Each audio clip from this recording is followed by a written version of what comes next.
The Senate chamber was unusually tense that morning, with cameras rolling and journalists whispering in anticipation of a heated debate. Elizabeth Warren had stepped into the spotlight with fierce determination, ready to introduce her reform bill on financial regulations. Across from her sat Senator John Kennedy, calm, poised, and polishing his glasses as if preparing for a chess match rather than a political showdown. The room buzzed with murmurs about the brewing ideological clash between them, two minds that rarely agreed but always captivated the public. Little did anyone know, the moment that followed would spread online like wildfire, sparking millions of reactions. As the session began, Warren leaned forward, ready to strike, while Kennedy simply waited, silent and confident. It was the silence before the storm, one that would soon shake the chamber.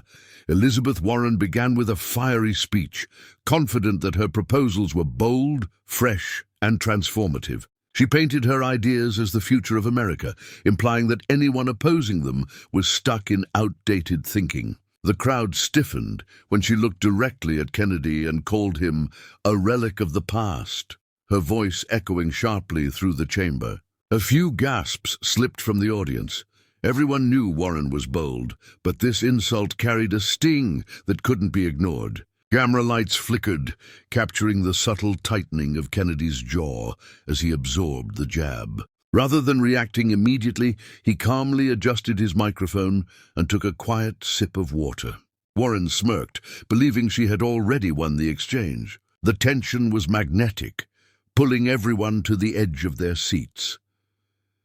Kennedy finally leaned into the microphone with a slow, measured voice that commanded the entire room. He began by thanking Warren for her passion, surprising everyone with unexpected grace. Instead of retaliating with hostility, he revealed personal stories from his past, growing up with little, working multiple jobs to pay for school, and fighting his way into political service with a genuine desire to help people. His words painted a very different picture of the relic she described. He spoke about the importance of learning from history and respecting those who paved the way for progress, rather than erasing them to appear modern. His tone remained steady, unshaken, as he emphasized that wisdom wasn't outdated, it was earned. The room began to shift, and Warren's confident expression softened just slightly.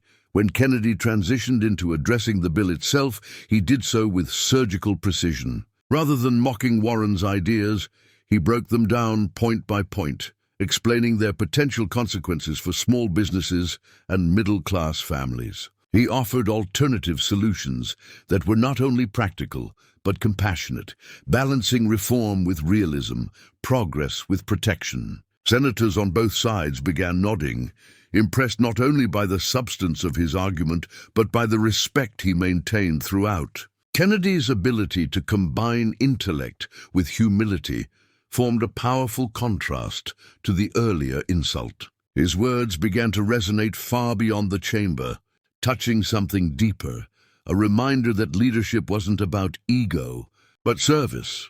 Elizabeth Warren, visibly taken aback, tried to regain control of the floor, insisting that old methods no longer worked in a rapidly changing world. She argued that innovation required abandoning outdated mindsets and replacing them with bold, fearless ideas. Although she spoke with passion, her words now carried a hint of defensiveness, a shift the audience couldn't ignore. Kennedy responded calmly, saying that innovation and tradition were not enemies, but partners. A tree with no roots, he said firmly, gets blown over in the first storm. The line hit the chamber like a thunderclap, powerful, poetic, and impossible to dismiss. People exchanged glances, realizing they had just witnessed a defining moment.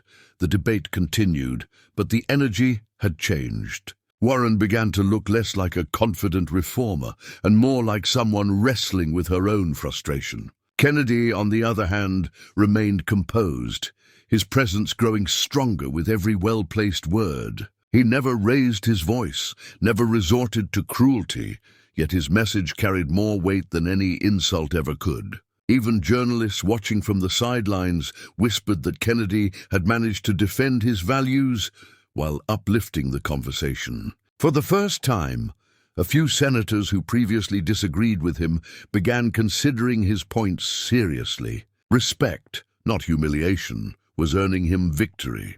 As the session neared its end, Kennedy closed with a message that silenced the room. He said that progress meant building bridges, not burning them, and that every generation had something valuable to contribute. "If caring about the people who built this country makes me a relic," he said with a warm but firm smile, "then I'll wear that title with pride, because relics are the foundation of museums that inspire millions."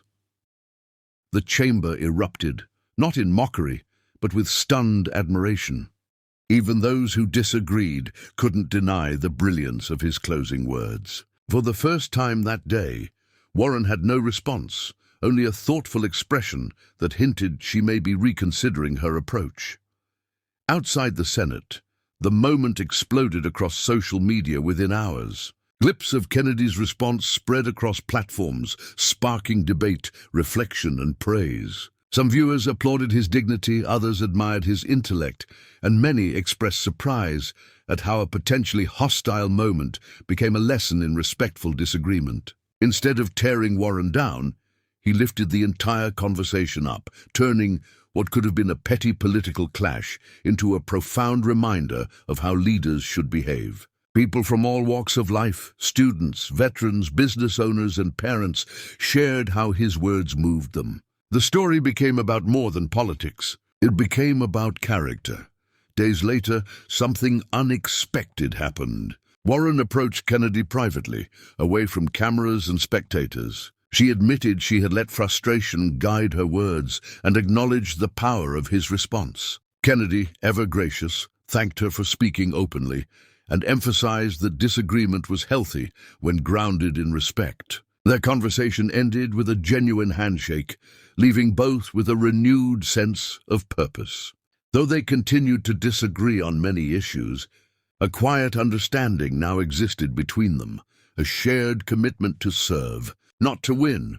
The inspiring message from that unforgettable day echoed long after the cameras stopped rolling. The world saw that strength isn't proven through insults, but through wisdom, restraint, and the courage to stay true to one's values. Kennedy showed that dignity can outshine aggression, and that leadership is not about crushing opponents, but elevating conversations. The moment reminded millions that progress doesn't require destroying the past, it requires learning from it. And sometimes, the most powerful comeback isn't about humiliation, but transformation. In the end, the lesson was clear. Respect has the power to turn conflict into growth, and humility can win battles that ego never will.